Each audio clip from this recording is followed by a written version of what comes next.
Prof.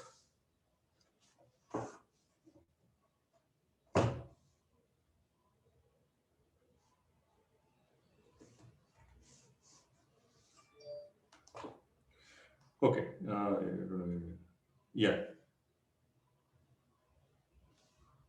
Yeah, this is Amit photo. So he won the prize. I don't know when. I think I sent it very long. I mean, yeah, this book is a biography of Steve Jobs by Walter Isaacson. Whether you follow his philosophy, whether you like him or not, it doesn't matter. It's good to read about it because it also gives you a fair understanding of the design principle. I mean, how people thought about it from the starting days, and it also gives you an in the era of 1960s, 70s, 80s, right? So it's a very interesting phase to know about from the computer science perspective. So I thought this book would be interesting. And Walter Isaacson, I don't know how many of you know, he's a great writer. He was an editor in one of the top newspapers, and then he has written books on Einstein. He has written books on. He has written biography of Einstein. He has written biography of Feynman, which is really good. I don't know how many of you know Richard P. Feynman. So he has written a biography on Feynman. It's also so actually, when Steve Jobs was alive, he tried to contact Walter Isaacson to make him write the biography. He had to convince Walter Isaacson to make him write the biography. So Steve Jobs said, I know that people will write my biography at one point in time. So it should be better written if it's better if it's written by a very good writer. So that's why he actually contacted Walter Isaacson, and they had several meetings over the course of his life, and then this biography has come out. It's really well. So I would encourage others also to try to read it. So initially, when this book came out, I think it was it was very expensive. Now I think very affordable priced versions are also available. Okay. With that, yeah, there are other prizes, so please try to contend for the prize. It's not just the end of this road. There will obviously be prize for whoever gets the highest marks in their not the highest marks, but there will be one particular question, and whoever answers that particular question creatively or really well will get an answer, will get the prize. So he or she might get just 1 or 2 marks because the question is just 1 or 2 marks. So he or she might end up getting just 1 or 2 marks in the midterm, but still might get the prize because of the answer to that question. So I'll mention that in the question paper itself, so you know that the question carries the prize, right? Okay, so we were talking about data dependency. We said that there can be true dependency, there can be name dependency, and then there's this control dependency. So if the data dependency is from the program point of view, I hope I'm audible. I did not get that mic. I don't know, somehow Amazon cancelled my thing, so I have to reorder. But if I'm not audible, please let me know. I'll keep repeating all statements twice because I speak very fast. I have tried to reduce this. Reduce the speed, but somehow it's not possible. So if there is anything that you don't understand, please let me know. Okay. So the data dependency is from the program. So there might be dependency between the instructions. It is not with respect to the architecture. The dependency will be a hazard, but whether the hazard will result in a stall or not is dependent on the pipeline, the way the pipeline is implemented, the way the architecture is implemented, and things like that. So we have different types of hazards. We are just formally trying to define it. What is a hazard? What are the different types of hazards? There are data hazards. One is the read after write hazard, write after write hazard, and write after write hazard. There is no read after read hazard because you can read any number of times. It does not matter. In the read after write hazard, it means that you have to read only after something is written, right? That's why it's called read after write hazard. If you can see this example, if you see this example, this is a read after write hazard because you have to read after write is done. So which means that this instruction has to be executed only after this. So there's a read after write hazard because of the I2 is dependent on I1. Whether this will result in a stall or not is dependent on the pipeline. If the pipeline implements forwarding, this will not result in a stall. Some of the read after write hazards might result in a stall, like if there's a load followed by an add instruction and the add instruction is dependent on the load instruction. So there's a read after write hazard, even though there is forwarding, it will still result in a hazard. Sorry, it will result in a stall.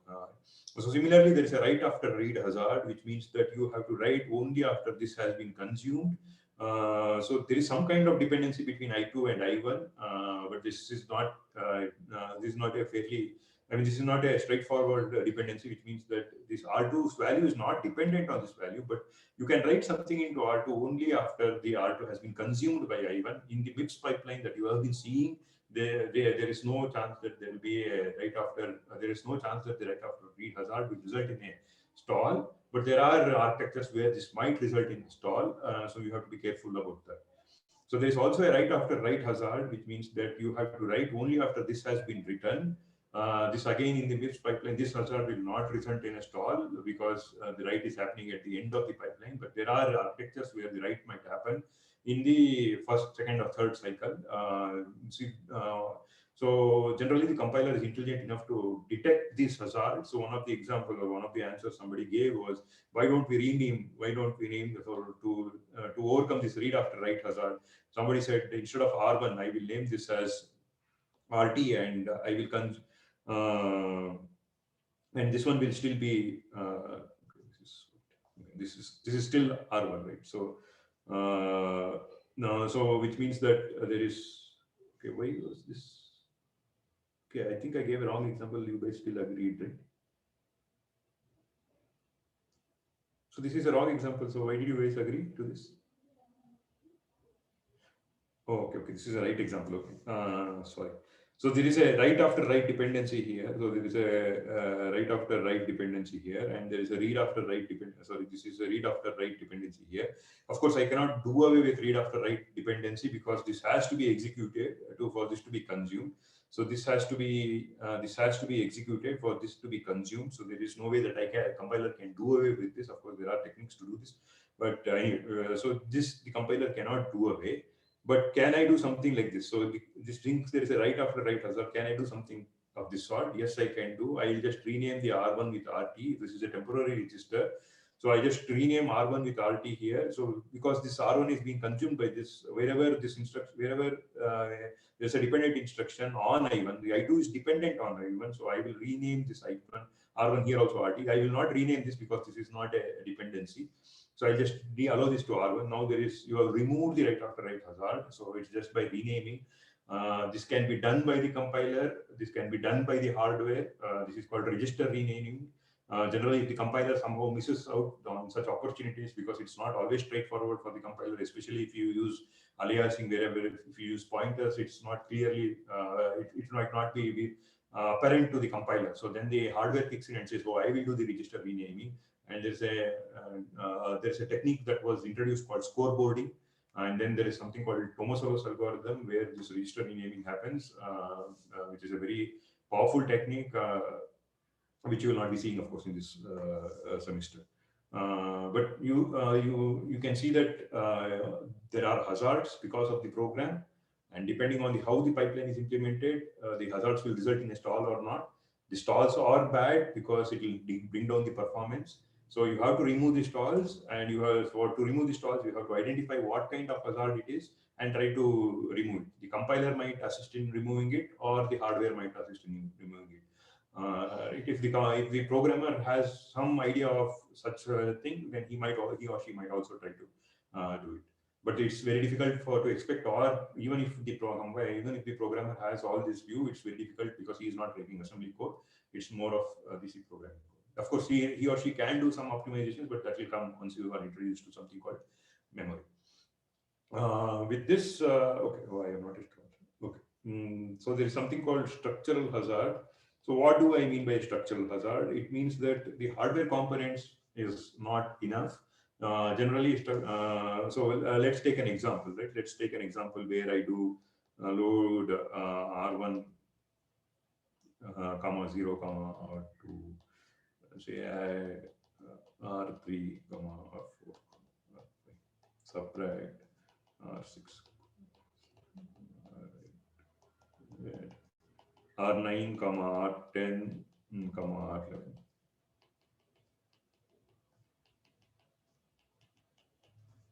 Okay, I hope everybody is following. If you are not following, please answer this poll. This is just revising. We will, but if you are not understanding something, please feel free to let me know. There was some other comment on the, okay, but I don't remember.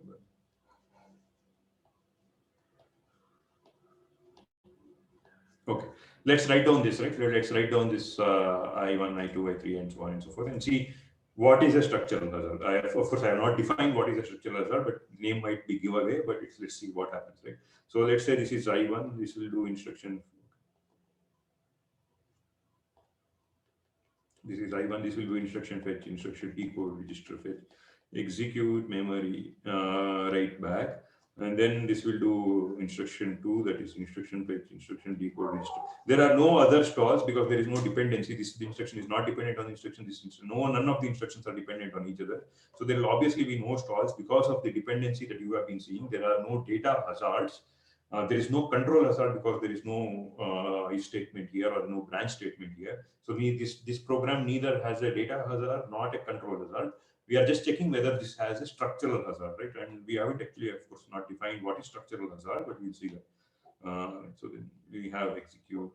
So this you should be in your mind. So even if I wake you up with sleep, you should say instruction fetch, instruction decode, register fetch, execute, memory write back.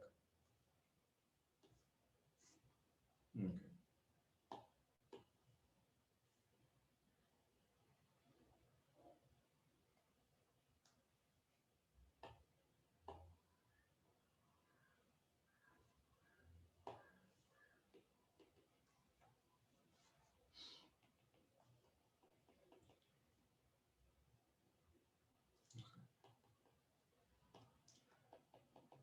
So I say that there is a stall here with this stall. Can anybody tell me why this might be a stall? Of course, in the MIPS pipeline that you are seeing, we haven't come across such stalls. But I'm saying there is a hazard and there's a stall. There might be a stall because of these two instructions. Can anybody tell me why this might be true? Why I'm saying that there's a stall here and here? What is this? This is a memory. This is a memory operation, and this is an instruction fetch operation. So why can't there be a stall because of these two?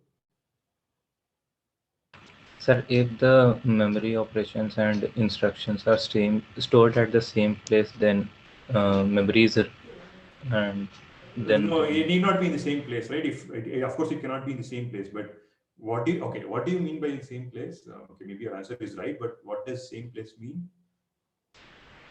sir, they are accessing the memory, right? So from there. Okay, yeah, you are almost there. Any other answer? Anybody wants to give it a try? Any answer is fine. Just give it a try. So he has almost got the answer, but okay. So what happens? Let's see. Like let's say we had this guy who is sitting here, right? So and he is trying to, and there is this memory, right? So we haven't actually discussed about this memory. Of course, as I said, it will come later. But generally, this memory is not as straightforward as it seems. It means, what do I mean by that? There are instructions which are you have stored in the memory. There is some data that you have stored in the memory and things like that, right? But the access to the memory is some kind of a door, right? And you cannot just you cannot say, let's say I have this memory. Let's say I have this memory and there is some infinite data, not infinite, some amount of data here. If I say read all the data here, it is not that everything will be read in parallel and in one cycle you will. So let's say this is 4 kilobytes. Just to an example. If I have to read 4 kilobytes, it's not that the entire 4 kilobytes will be read in one cycle. It will read some chunk and then followed by some chunk, followed by some chunk, followed by some chunk. Right? So there is an access that is allowed here, and that is generally a read port. There will be some ports. So there is a read port, there is a write port, so on and so forth. This memory has something like this. So it will have a read port and a write port. Of course, this can be multiple read ports, multiple write ports. So the number of accesses that are allowed to this memory, it's like a door. This is a house and you have one door, maybe two doors, maybe three doors. Let's say your house has three doors. You are allowing people to come inside using one door and allowing people to go outside using two doors, which means that at any given point of time, only two people can go out, and later, after they go out, the other two people can go out. At any given point of time, only one person can come inside. And after he comes inside, he or she comes inside, the other person can come inside. So it's like a port. I mean, you might have heard of this word port. So every memory has a port. It will be a read port, write port. It might be a read-write port, which means that the port, the same, is just your house just has one door. It's the same door for reading and writing. It can be the same. I mean, it can be the same. Let's say In my memory, it's this case where I have only one door, or only one port, that is read write port. We will see the architecture of this very late in the class, but we'll see it in this semester itself. So this is a read write port, which means that there is only one access to it. So anybody who wants to read or write to the memory in that clock cycle, only one thing can happen. It can either one read can happen or one write can happen. If I issue multiple reads to this, there will be a kind of queue where your accesses will be put into this queue, and the queue is just popped out every cycle, and that thing is serviced. So interestingly, there is something called memory controller. There is one more girl who is sitting here who looks at this queue, sees what are the requests that has got. He'll looks at the number of ports available. If there's only one port, she'll pick up only one thing, service it, and send it back and pick up the next thing. Right?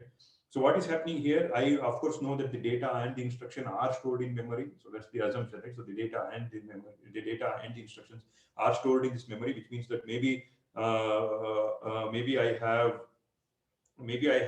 instructions here followed by data here, something like this. So I have only one port. So now this stage and this stage have issued some access to the memory, which means that only one can go through. Let's say the memory goes through, then I cannot execute this instruction because I cannot fetch, because the memory port is busy. Somebody else is going inside the door to do something, whether the memory is for read or write, I'm not worried. So there is a stall here, which means that I cannot execute this. So this will be moved to here. So there will be instruction fetch here. This stall was not because of the program, not because of the way the pipeline is designed or anything of that sort. It is because the number of structures available to the memory, the number of hardware, the amount of hardware components that were available to you is limited. Now, I had one read-write port. I don't want to have a structural hazard. What will you do? I don't want to have a structural hazard. What will you do if I don't want to have a structural hazard? So can you have a port for each and every memory location? No, that will be like this. 4KB has. We can increase port like maybe 2 ports. Okay. Before that, Devishi, not to pick on you, I'm just interested in your answer. You said one port per memory location. What is a memory location? For each byte. Yeah, if you have for one byte, it's 4 kilo ports. I don't know how big a port is. Like, Maybe. Yeah, that's why we haven't actually discussed about the hardware. So generally, in a CPU like even i7 processor, the caches will have say 4 read ports, 2 write ports. That's the max. Maybe 8 read ports, 4 write ports, not beyond that. Because what do you mean by a port? Let's see, right? What does a port mean? A port actually means that you are giving access to each and every byte. It means that there is a wire that is running, which is connecting each and every byte. Because using this port, the person can go any byte, right? So which means that if I have a port, let's say I have some kind of memory here. We are digressing, we are going in wrong, in a direction which we should not be going. But let's just to pick our curiosity, right? So what is a port? A port is, if I go somewhere here, I should be able to access any byte here. I should be able to access any byte here. And the only way I can access any byte here is that this port should have wires that are connecting every byte, right? That's the only way. And there should be a mux. I don't know how many of you know what's a mux, which is reading the address and decoding it and sending it back. So a port is not a simple logic to implement. So we are limited by the number of ports that we can have. So definitely not one port per byte. Okay. Somebody else was saying this answer. If this is not clear, it's okay. We'll come back to the DRAM architecture very late in the course. Somebody else was saying something. I was saying, sir, that we can increase number of ports, maybe like 2 or 3. Yeah, maybe we will have 2 read-write ports, or maybe we will have 2 read ports, 1 write port. If I have 2 read-write ports, let's say instead of having 1 read-write port, I had 2 read-write ports in my architecture, then this will never result in a stall. There will be no structural hazards because of the memory. There will be no structural hazard because of the memory. Is that clear? So, except if you're referring to the memory of i4 itself. Referring to the memory? No, right, that will come. Memory location of i4. Yeah, it will be here, right? I didn't get you. No. In i1, Suppose at the MEM stage, you're altering the memory location of the I4 instruction, like you're altering the I4 instruction itself. Yeah, then also it will not be a problem. Why? Because you have two read-write ports. You'll go and alter it, right? And then you'll go and fetch it. So, but it's Of, happening MEM. yeah, but there is then that dependency is not because of structural hazard. Okay, it's a It's a different dependency. Yeah. Of course, you are not allowed to do it. That's how you can build viruses. Self-modifying programs are very tricky to write. You should not be doing it. That's why their instruction caches are fairly different way they are handled, but we'll not get into it. So do you see why if I have two read-write ports, there will be no structural hazard from the memory perspective? Okay. To understand this, again, I'll just repeat. If it is not clear, we'll see. We say what is a structural hazard? It comes because of the limited amount of components, hardware components we have. That's the structural hazard. It comes because of the limited hardware components it has. Of course, textbook will have its own definition, but we have nothing to do with textbook. Right? Okay.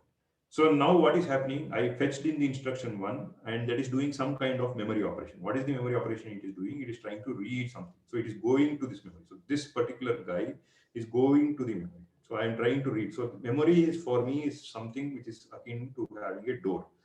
So now I1 is inside this. It is using this door and trying to access whatever this particular value is. Now at the same time, I know that this memory stores both instructions and data, right? So I1 stores with instructions and data.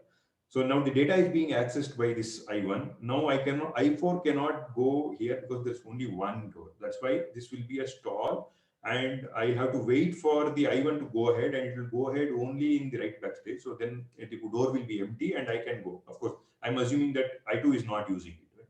Because I2 is not using it, so I will go ahead here. If I2 was using it, this will also be a stall and I'll have to go here. If I3 is using memory, this will also be a stall and I'll go here. So that's what will happen.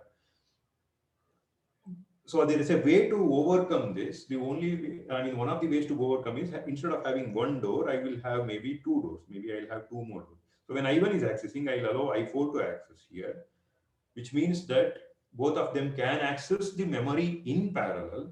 So there is no structural hazard because I have increased the number of memory components. So more often than not, you will be able to solve structural hazards by just increasing the hardware components. Is this clear? If this is clear, okay, go ahead. Somebody has a question. Okay. If there is no question, I will ask you a question for a prize. Can you identify any other structural hazard in this piece of code that you are seeing? Not data dependent, not data hazard. There is no data hazard here because no instruction is dependent on the other instruction that is consumed, producing something. There is no data hazard. There is no control hazard. What do I mean by control hazard? Any branch statement will be resulting in a control hazard. So there is no control hazard. I think there is a structural hazard in this piece of code. Anybody who identifies will get a prize for this week or today. Sir, there is a structural hazard for the IT instruction memory. Wait. Since you already got a prize, let's wait for 2-3 minutes before somebody else who wants to give it a shot. Just 1 or 2 minutes. And somebody else wants to give it a shot. Okay, we'll find a Bakrat today. Sir, I2 memory and I4 instruction. I2 memory and I4. No, right? Because let's see. I2 memory and I4. No, right? Now the instruction fetch is here because we removed that structural hazard. So the instruction fetch happened here. So what is happening here? Instruction decode register fetch. Agree? Yeah. Why did we remove? How did we remove this stall? By adding 2 read-write ports. Right? So now the I4 is not having any stall. So the I4 is not having any stall. So it is executing. It's executing happily. It's saying execute memory and write back. So there doesn't seem to be a stall here. Anybody else wants to give it a try?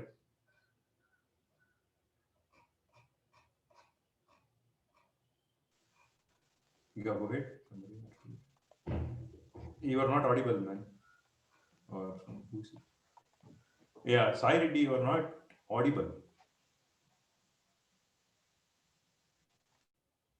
Can you write your answer? I think you have an answer, but maybe you are not able to. Maybe there's some issue with this mic. Can you write the answer?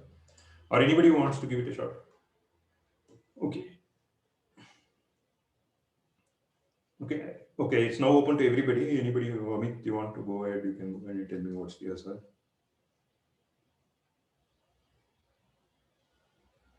Sir, I think I was thinking something else. I was saying that the memory operation of the instruction 2 will now be a structural hazard as there is a stall for I4, but you have asked Yeah.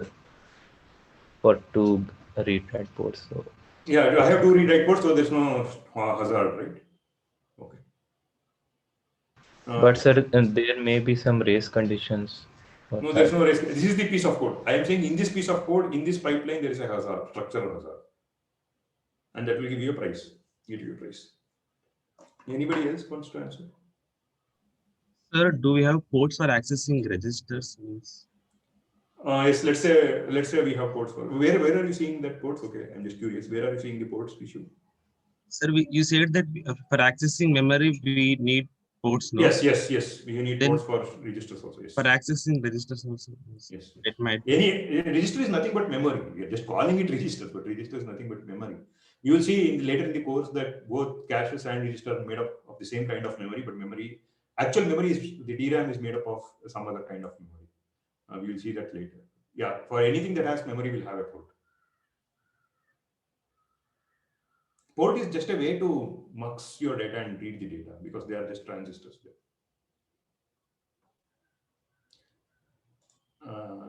Any answer is fine. Sir, like in I1 and I4, now write back is there and instruction decode and register fetch is there. So they're both trying to access some registers. Okay, good thing. Yeah, good thing you got it. But that is not the answer. Okay, so let's, how do I write it down here? Okay, so I just write it down here. So it's a good thing that you got it up. I thought I'll bring it later, but let's say this is I1. This is instruction fetch instruction.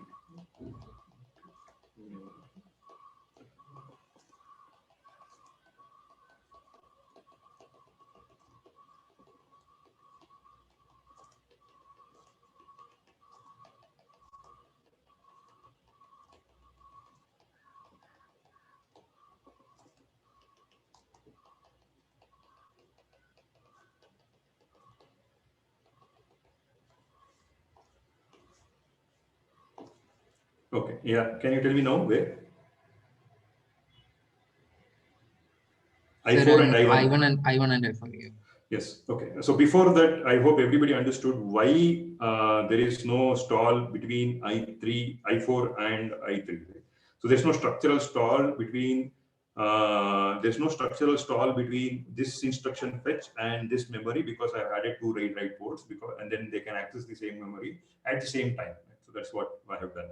But interestingly, somebody is saying that there might be stalls because of this write back and because of this instruction decode register fetch, because you are writing back to the same register file and reading from the same register file. So the register file is memory, so I should have multiple ports.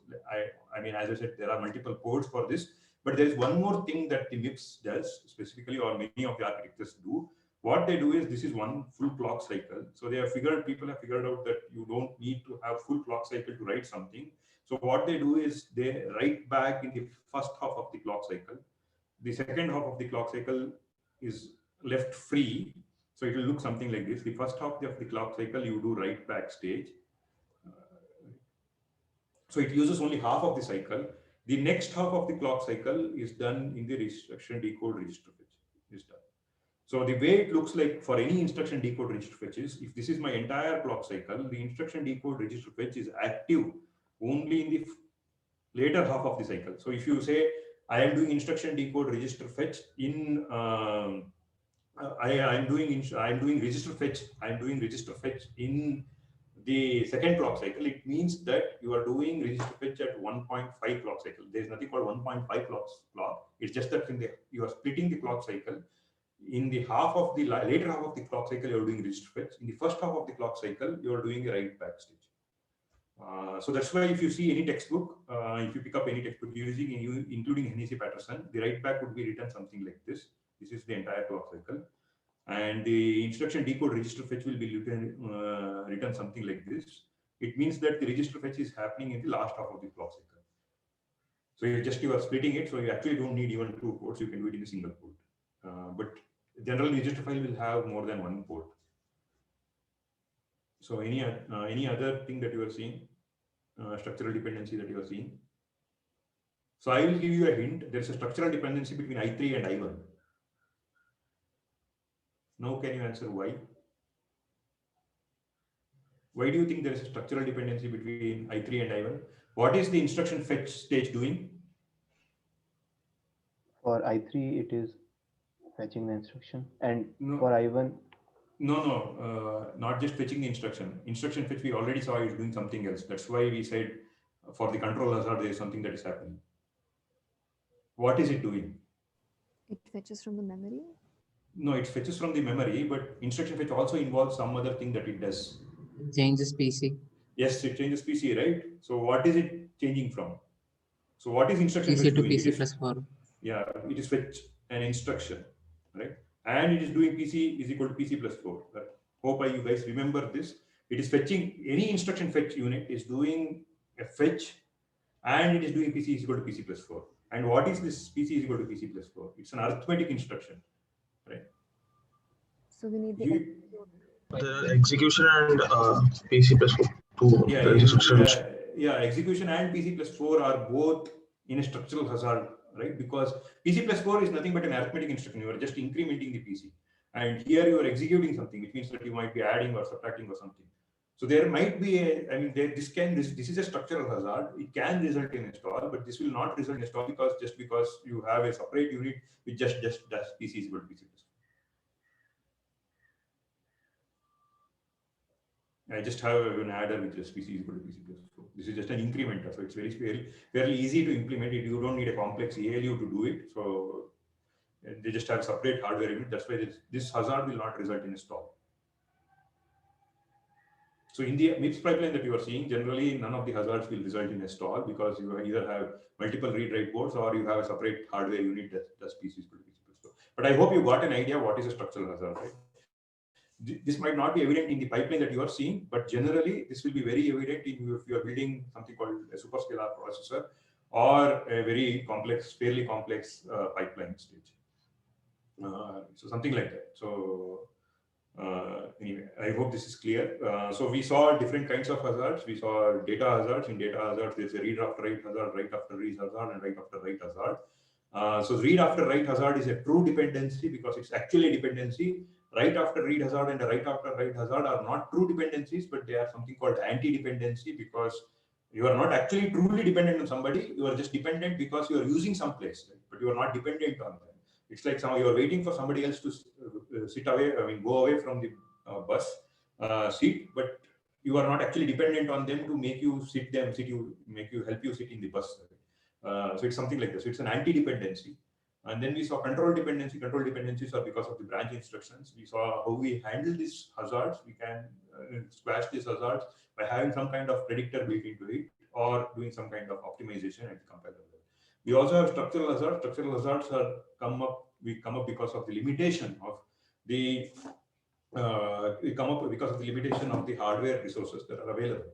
And then finally we say that we can go away with the structural hazard because we can increase the hardware. Of course, this is always not possible, maybe because of the limited resources that we have. So this fairly, in a way, translates whatever I wanted to talk about pipelining. Next class, we will actually be seeing a circuit which will do pipelining, and then 1 or 2 classes maybe we'll do some problems, but I have already posted on the tutorial, and then we'll be moving to memory. So are there any questions? I will wait for 2-3 minutes and then go to the next thing that I want to discuss. If there are any questions, please feel free to ask me now. I will prepare for that. Sir? Yeah, one after the other. Sir, we are splitting the clock cycle for the write back stage and this instruction decode register fetch stage, right? Yes. So, sir, we don't have to take that one clock cycle for every instruction. Then, like, we can speed up every instruction for to be half clock cycle. No. This instruction decode register fetch is needed for every clock cycle, right? And when I'm splitting this, the instruction decode is happening in the first half. The register fetch is happening in the next half. So this is actually instruction decode register fetch is taking entire full cycle. It's just that's why we were able to club this instruction decode register fetch together. The instruction decode is happening for the entire clock cycle or the first half of the clock cycle. The register fetch alone is split into the next half of the clock cycle. It's just that it's later because we will allow the write back to happen before. I don't know whether I answered your question. I don't think that I didn't understand. Like I am saying, like if this write back can happen in half a clock cycle, then we can operate every stage in half a clock cycle, and we No, can right? get a Okay, speed up. okay. You're forgetting the basics of pipelining, right? Let's say I finish this in half cycle. Okay, it's a good question. Let's say I finish this in half cycle. Do you get any speed up because of this? No. No, right? Why? Because you are still dictated by the bigger pipeline, right? Yes, sir. Yeah, you are finishing it in 4.5 cycles, but you are not getting any improvement, right? Because the other ones are dictating. Because even though you finish in half a cycle and keep quiet, it's not that the next half cycle you get a new instruction, because something else is taking one cycle, and there is no way to reduce this by one cycle.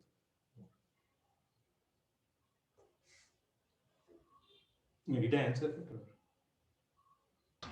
Yeah, okay, sir. Yeah, just think about it. But if you're still not convinced, we can discuss in tomorrow's class or day after tomorrow. Sir, I was asking about hardware duplication. So we need more ports in that case, right? I mean, once we talked about duplicating like instruction fetch hardware. That's superscalar processors. Yes, yes, you need more So ports. how do you do that? You add more ports or something. Yeah, but your I mean, superscalar processor is not even that.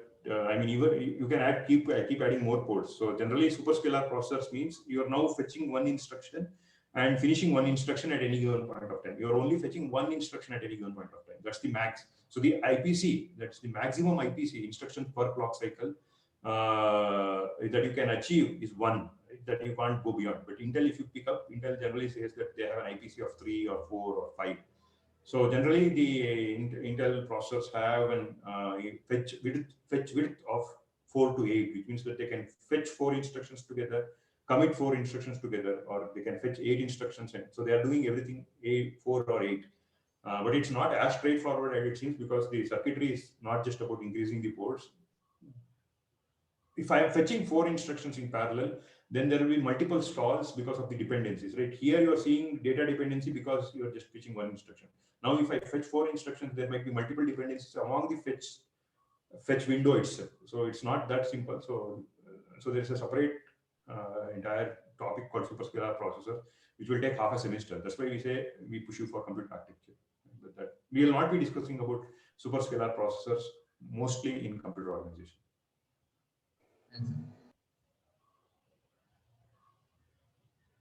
But this is not the way superscalar processor. Superscalar processor, the Intel processors are superscalar processors.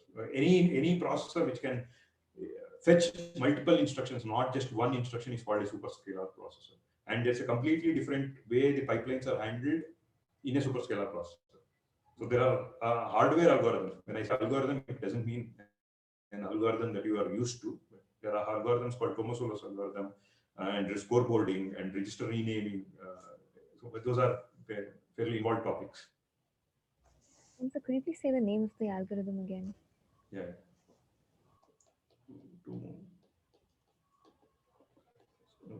I might be spelling, my spelling might be wrong. So this is one algorithm. Scoreboarding.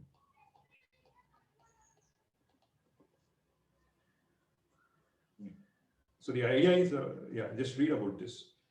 I mean, don't read about this because it might not. You might just be demotivated if you read about this. So, but yeah, but it's a very beautiful topic. I mean, I read Tomasulo's long back, but today also, if you ask me, I can explain Tomasulo's because it's so. I mean, they've thought about it so beautifully. Right? Anyway, okay. So, are there any other questions? Any other concerns? Okay, so I want you to do this problem if there are no other concerns or questions. I will be here, so please don't leave. I'll also be taking attendance, but I'll also open up this problem statement so that you can start doing this.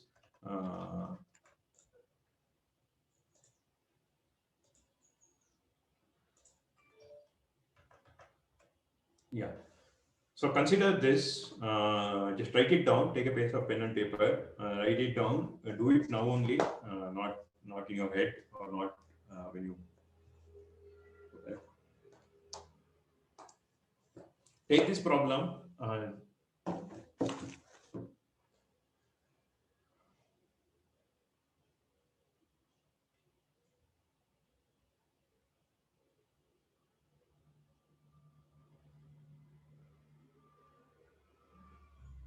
Okay, I will take attendance from here.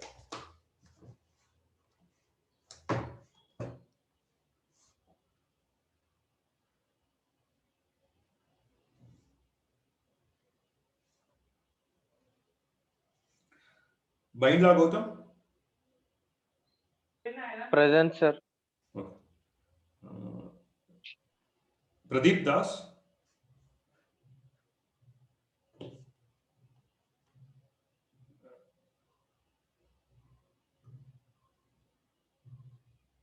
Nagasai Venkat Soumya? Present, sir.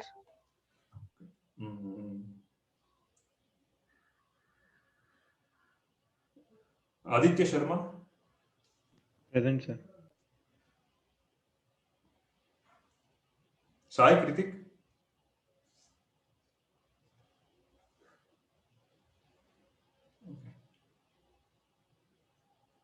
Vaibhav?